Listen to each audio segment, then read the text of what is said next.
Hello, welcome. I'm going to show you how I make this egg roll salad. This is not new. I don't know what to name it, but I just thought it made sense. This is the chicken I got. You can get it at many stores like Kroger. Um, I've seen it other places too. And pretty simple to make. I use it for the mornings whenever I'm making lunch for my husband or for myself.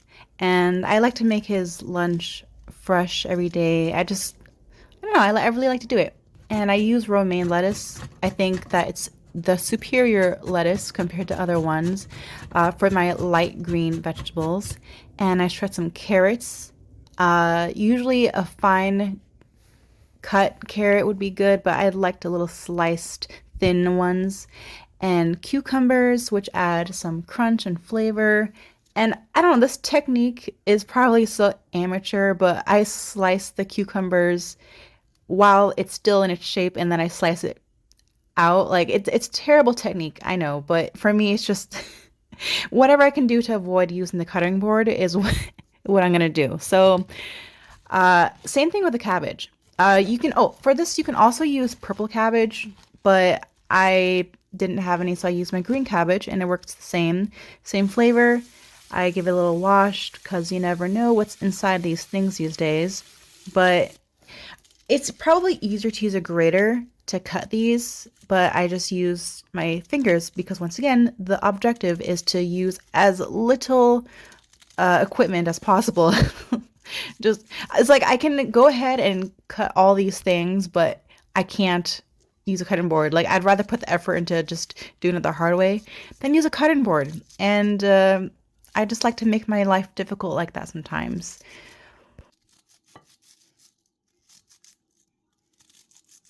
So I add cashews, but you can also use edamame. I have edamame at home, but it's not like the shelled or unshelled ones. So if you have the unshelled ones, those go so great in here as well. Extra protein and vitamins, nutrients. But I have cashews and those work just as well. So almonds can work great too, just saying.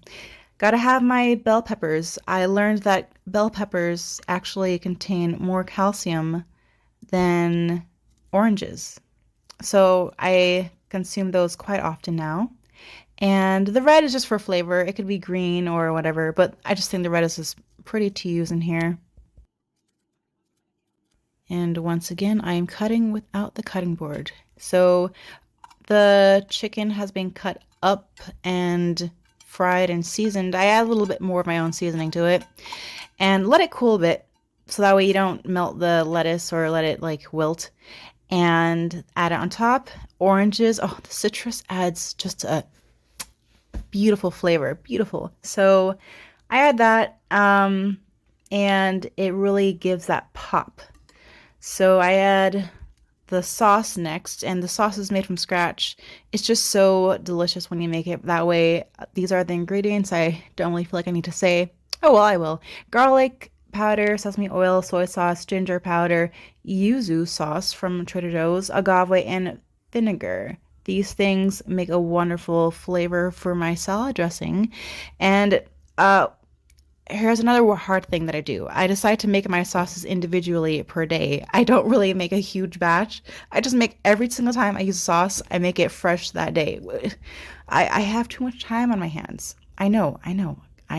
So I added some water, by the way, so that way there's a little bit more sauce in here. And I can't really tell you the measurements right now. This is just me showing you how I make it. Add the soy sauce, the water, the ginger powder, the garlic powder. Just add everything in. There's no step or process. Just throw it in the pot. And I put it over a heater because it makes it easier to like melt together and blend the flavors in faster. So that's just a technique that I use. Also, it helps when I add the cornstarch in later on to help thicken it.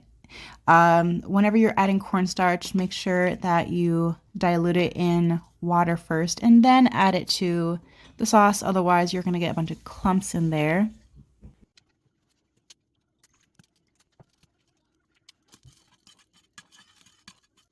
So here, right, you're just adding the soy sauce, I mean the cornstarch into the water solution.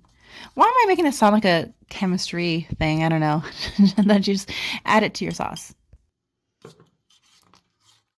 Make sure you let it cool down a bit, okay? And then see how it's thick. You don't want it to be too runny, but too thick. Like it just has a nice, it's supposed to be a little bit more syrupy than this, but I was rushing. So altogether, this whole thing took about maybe 10 minutes to make. And including all the chopping, the sauce, everything. These wonton strips are so wonderful. I got them from Fresh Thyme, and well, I packed them with his lunch separately because, after a few hours, they're gonna start getting soggy. Not even hours, like a few minutes. So I packed those separately so that way when he's ready for lunch, he can just put those on top. Just so good. And I eat them by themselves sometimes. I put little cinnamon and sugar, and bam, those things are good snacks. So that pretty much sums up that. Here's a drink I make with spirulina, water, and lemon juice. It is so hydrating and great.